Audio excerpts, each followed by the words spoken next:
Her name was Michael, and the moment that stayed with him forever happened in a hospital hallway at 3 in the morning. The doctor spoke calmly, professionally, using words Michael had heard before but never expected to hear directed at him. "It's not urgent," he said, "but it will never be the same." Michael nodded as if he understood, as if something inside him hadn't just shifted. For years, he had lived with the belief that time was flexible, that mistakes could be corrected later, that relationships could be repaired when life slowed down. He postponed difficult conversations, avoided emotional risks, and convinced himself that silence was a form of peace. But sitting alone under fluorescent lights, he realized how much of his life had been built on delay. The memories that surfaced were not dramatic failures, but quiet absences, birthdays he missed, apologies he never finished, feelings he translated into logic so he wouldn't have to feel them fully. Aging didn't scare him in that moment. Irreversibility did. He understood that the body recovers slower, but the heart often doesn't recover at all. In the weeks that followed, Michael became more aware of how often he spoke to avoid discomfort instead of express truth, how many relationships were maintained through habit rather than connection. There was a subtle grief in recognizing that some versions of himself no longer existed, and no amount of reflection could bring them back. Yet there was also clarity. For the first time, he felt present in his own life rather than observing it from a distance. He started listening more carefully, speaking more honestly, and allowing moments to feel heavy instead of immediately trying to make them lighter. The world didn't become easier, but it became real, and Michael realized that regret is not created by mistakes alone, but by all the things we choose to postpone until time makes the choice for us. Michael started noticing the change in small, uncomfortable moments. He would be in the middle of a conversation and suddenly realize he was no longer listening, only waiting for his turn to respond. It frightened him how automatic everything had become. The polite smiles, the predictable opinions, the emotional distance disguised as maturity. After the hospital, he told himself he wanted to live more honestly, but habits don't dissolve just because awareness appears. He still avoided conflict, still postponed difficult truths, still softened his words so no one would feel unsettled. The difference was that now he could feel the cost. Silence no longer felt peaceful, it felt heavy. He remembered how often he had chosen comfort over clarity, how many times he had stayed quiet not because he had nothing to say, but because he feared what honesty might change. Relationships that once felt stable now seemed fragile, built on versions of himself that no longer existed. There was a strange loneliness in being surrounded by people who knew him, but not the parts that were finally waking up. Michael realized that growth isn't loud or dramatic, it's deeply inconvenient. It requires disappointing expectations, reshaping identities, and allowing misunderstandings to exist without rushing to fix them.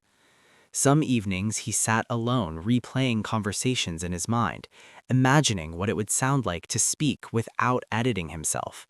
The idea felt dangerous and liberating at the same time. He understood that the life he was afraid to lose was already fading, maintained mostly by routine and memory. And the life he hadn't yet lived required a different kind of courage, not the bravery to endure, but the bravery to be seen without protection.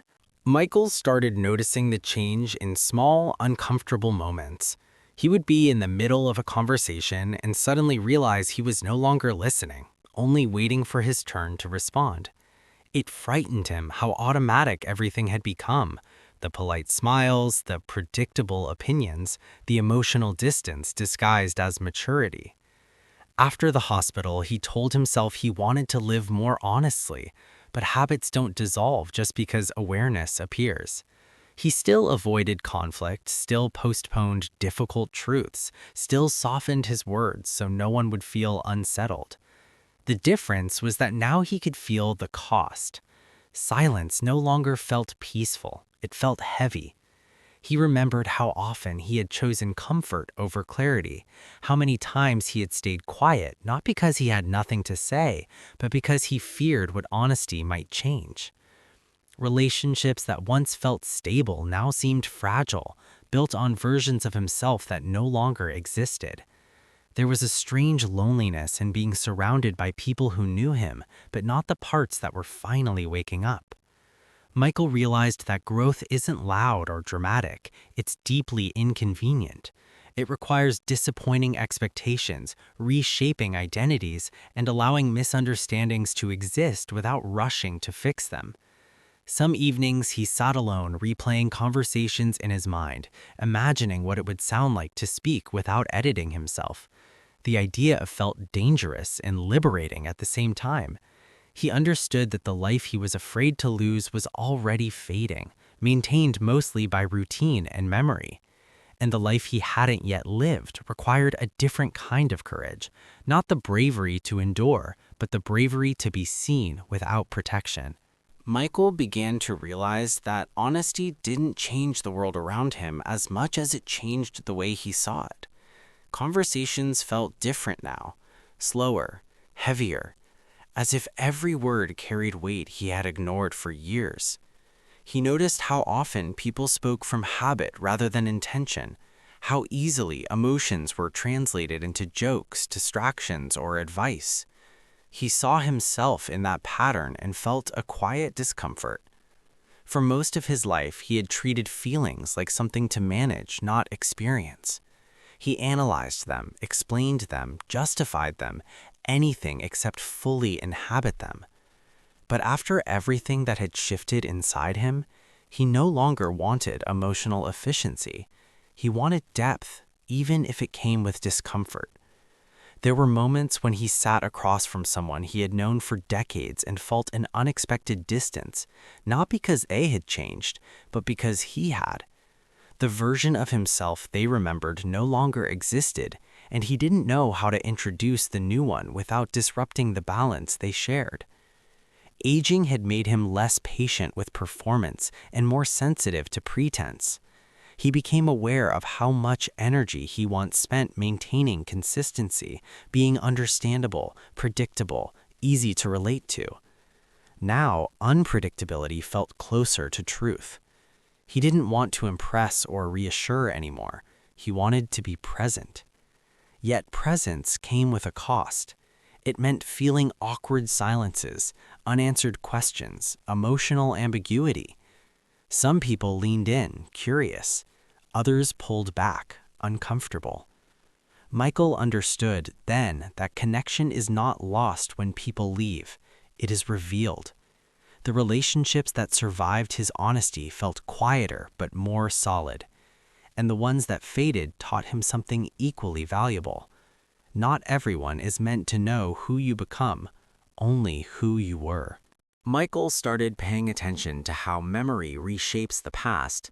He noticed that the moments he remembered most vividly were not achievements or milestones, but emotional turning points, things left unsaid, choices made out of fear, relationships that ended without closure.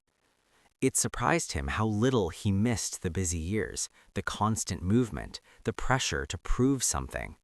What he missed were feelings he had postponed, curiosity, vulnerability, the courage to admit uncertainty. Aging felt less like loss and more like exposure. Without the distractions of ambition, he was left with a quieter question. Had he lived intentionally or simply reacted to circumstances? He realized how often he had mistaken responsibility for purpose, endurance for meaning. The world had rewarded his stability but rarely asked about his inner life, and he had rarely offered it. Some nights he felt a subtle regret, not sharp enough to hurt but deep enough to linger. Not regret for what went wrong, but for what never happened because he waited too long to begin. He thought about how many times he had told himself later, as if time were a flexible resource, later to travel, later to speak honestly, later to take emotional risks. Now, later felt smaller, more fragile, yet instead of panic, Michael felt a strange calm. He understood that awareness arriving late is still awareness. He could not rewrite the past, but he could choose not to repeat its patterns. The present, he realized, is not about fixing what was broken, but about noticing what is still alive. And for the first time, he stopped asking whether it was too late and started asking whether he was finally ready. Michael discovered that solitude felt different now. It was no longer something he filled with noise, screens, or background conversations. He allowed it to exist, even when it felt uncomfortable.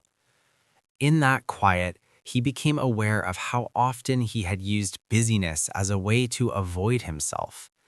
His calendar had once protected him from questions he didn't want to answer, from emotions that required time to unfold. Now, with fewer external demands, there was nowhere to hide. He noticed how his thoughts repeated themselves, how certain memories returned not for resolution, but for recognition. Aging had stripped away urgency, but it had intensified awareness. He felt more present, yet also more responsible for how he experienced his own life. Without constant validation, he had to decide what mattered internally, not socially. This shift unsettled him. He realized how much of his self-worth had been built through comparison, through being needed, admired, reliable. In solitude, those measurements dissolved. What remained was raw attention to his feelings, his regrets, his quiet hopes. He understood that loneliness is not the absence of people, but the absence of honest relationship with oneself. And for the first time, he sensed that being alone did not mean being empty, it meant being undistracted. The stillness forced him to listen, not for answers, but for presence. And in that presence, Michael felt something rare. Not certainty, not happiness, but a calm acceptance of his own unfinished existence. Michael began to notice how his perception of time had shifted.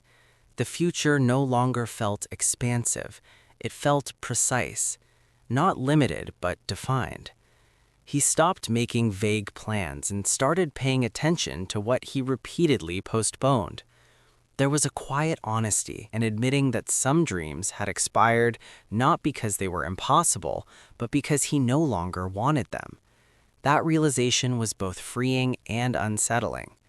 For years, he had carried ambitions that belonged to earlier versions of himself, maintaining them out of loyalty to the past rather than desire for the present. Aging had simplified his priorities, but it had also exposed how much of his identity was built on outdated narratives. He no longer wanted to be impressive, successful, or admired in the abstract. He wanted moments that felt real while they were happening. He noticed how rarely he rushed now, how little he cared about outcomes. Conversations felt more intimate when they were slower, when silence wasn't treated as a problem. He understood that time is not something you manage, it is something you inhabit, and he had spent most of his life trying to control it instead of experiencing it. The pressure to become something had quietly faded, replaced by a deeper question. How fully was he willing to be present with what already existed? In this awareness, Michael felt a strange peace, not because everything made sense, but because he no longer needed it to. He wasn't trying to outrun time anymore. He was finally willing to stand inside it. Michael realized that much of his emotional life had been shaped by fear of being misunderstood. He had learned early to explain himself carefully, to anticipate reactions, to soften truths before they could create distance. Over time, this became a reflex, a way of staying safe by remaining interpretable. But safety came at a cost. He began to see how often he had translated his inner world into acceptable language, losing texture, complexity, and sometimes honesty along the way. Aging made him less interested in being interpreted correctly and more interested in being experienced truthfully. He no longer wanted to negotiate his feelings into something comfortable for others. He noticed how exhausting it was to constantly monitor himself, to adjust tone, timing, emotional visibility. Letting go of that control felt risky, like stepping into silence without explanation. Some people misunderstood him. Others projected their own narratives onto his quietness. At first, this unsettled him. He wanted to clarify, to correct, to maintain coherence. But gradually, he realized that being misunderstood is not a failure of communication. It is a natural consequence of being real. No one ever fully sees another person. They only recognize what aligns with their own internal world. Accepting that freed him from the need to perform emotional accuracy. He allowed ambiguity to exist, both in how others saw him and how he saw himself. And in that ambiguity, Michael felt something unexpected: relief. He no longer had to carry the responsibility of being fully known. It was enough to be present, even if the image others held remained incomplete. Michael understood something simple and irreversible. His life no longer needed to be explained, not summarized, not justified, not translated into lessons for others. For most of his years, he had lived as if meaning required witnesses, as if experiences only counted when they were shared, understood, or remembered by someone else. But standing in the quiet of his own routines, he saw how little of his existence had ever truly belonged to him. He had measured himself through reactions, shaped his identity around expectations, and mistaken adaptation for authenticity. Aging had removed the urgency to be impressive and replaced it with a deeper responsibility, to be honest with himself even when no one was watching. He realized that growth is not about becoming more, but about needing less approval, less certainty, less narrative. The past no longer demanded correction, and the future no longer promised transformation. What remained was presence, fragile, incomplete, and enough.